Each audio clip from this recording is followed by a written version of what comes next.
Hey guys, Mr. E here to talk weapons with you today.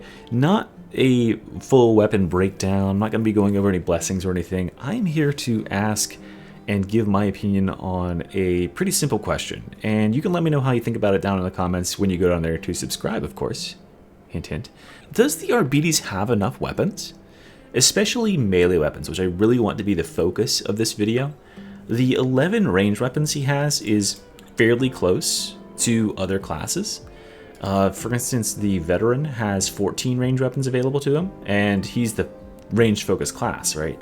This class has 11 range weapons. That's not that tangible a difference. But compare the melee offerings of this class to veteran again, we have 7 melee weapons here versus veteran's 11. And when we look at the marks available, the difference gets even more distinct. The veteran with its 11 weapons has 28 marks, and the Arbites has only 15 marks available to it between these. So pretty much half as many weapons in that case. And this raises the question that I already asked, and I'll ask again, maybe you've thought about it a little bit more since then. Does this class have enough weapons, have enough diversity to, excel in the same ways that other classes do? And the stance that I will take on this question is that I actually think that having a small number of melee weapons, a tailored list like this for the Arbites class, is the better design choice. I think that this is going to be absolutely the better design choice going forward as they introduce more classes to the game, because this crossover between classes and having all the classes use all the same weapons, it homogenizes the feeling of the classes. And that is nowhere more evident than in the introduction of the dueling sword to be cross-classed between all 3 human classes. Since it is the best weapon in the game, pretty much hands down, right? The feeling of playing as those 3 classes in melee instantly was homogenized. All of them went to using the movement tech and stabbing and sliding everywhere and stabbing at heads repeatedly with the heavy attack.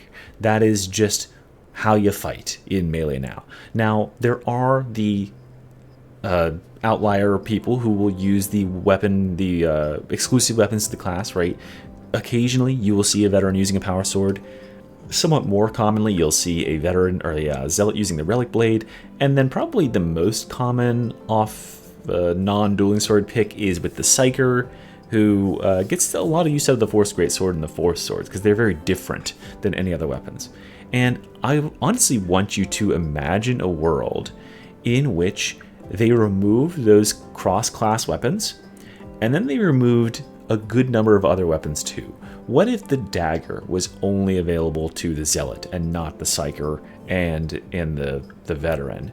What if the axes were only available to the veteran and not the zealot, right?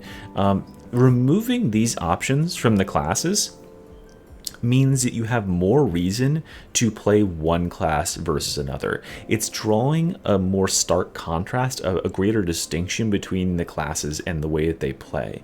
And that, I think, is the goal behind having this small tailored list for the Arbites. We'll rotate back to talking about the Arbites. Because the Arbites is a cop, and he is also kind of a fucking savage, there are no weapons in his list that act with any tact or finesse.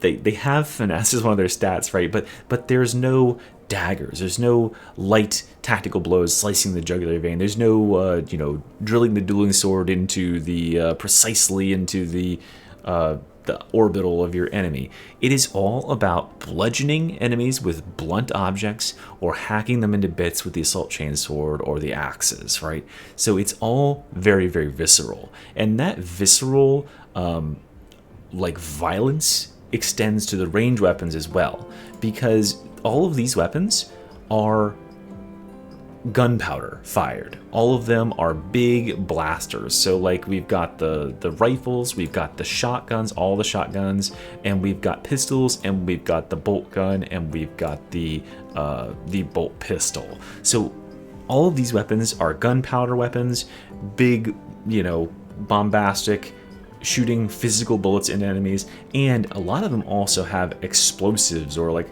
bleeds and effects like that as well. So this is all very intentionally chosen to push a specific design directive for the class, and I think that having this directive allows them to better tailor the talents for the class and the experience with the class as well.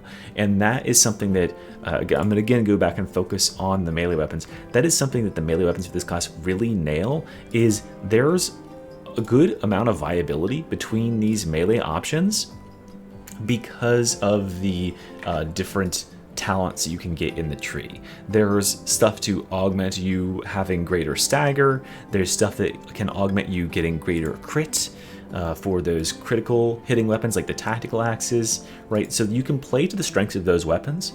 When you have every weapon in the game at your disposal, such as you do on Zealot or Veteran, etc., etc., etc., it becomes harder and harder to design the tree around any general playstyle. The general playstyle for the Arbites is to be a savage attacker, to just absolutely brutalize the enemies.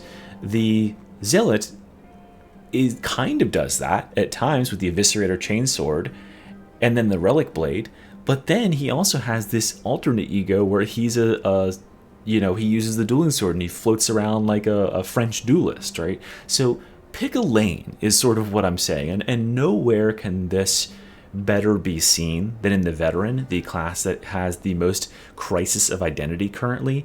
The Veteran is the jack of all trades and master of none. He's supposed to be the range specialist, but really doesn't like overly shine at ranged stuff. He's okay in melee as well, and oftentimes you end up using the dueling sword on him just like you do on Psyker and just like you do on the Zealot, because it's just the best weapon. Or you might use the dagger as well. And so much of what makes Veteran special has been packaged up and shipped off to other classes who can now use the Recon Las Gun as well, especially for Psykers. That's a big thing for Scryer's Gaze. And I think that if we compartmentalized and shipped everything back to being class specific, it would give you so much more reason to play with this class, to bring this class in the mission. For instance, take the Ogryn, right? Ogrins are unique. Having an Ogryn on the team is very important because his weapons can provide buffs that other classes can't. His weapons provide brittleness and damage taken on stagger that other classes, their best weapons do not provide those. You could bring weapons that give that stats, but it would be very, very suboptimal to do it. But the Ogryn's best weapons bring that to the table. And then he's got his own talents that feed into making those weapons even stronger. And I think that, even though Ogryn has the least weapons in the game, Ogryn has the most cohesive and definitive play style. All of his weapons have their own purposes, but they're very fun and different to play around, but they all revolve around a single central theme. And I think that is the ultimate goal that they're trying to steer classes towards, rather than having this big homogenous blob of human attackers who can all use the Katachan Devil Sword, who can all use the knife and the dueling sword. They're going towards these more tailored approach, and that is my take on this, guys. So anyway, that's enough rambling from me. Let me know what you think about this down in the comments. Do you agree? Do you disagree? What weapons, if they were to add something to the RBDs, do you think you should get next? Because I do think they'll add more. Just give it some time. All right, that's it for me, guys. Mystery out of here, and have a good one. Bye.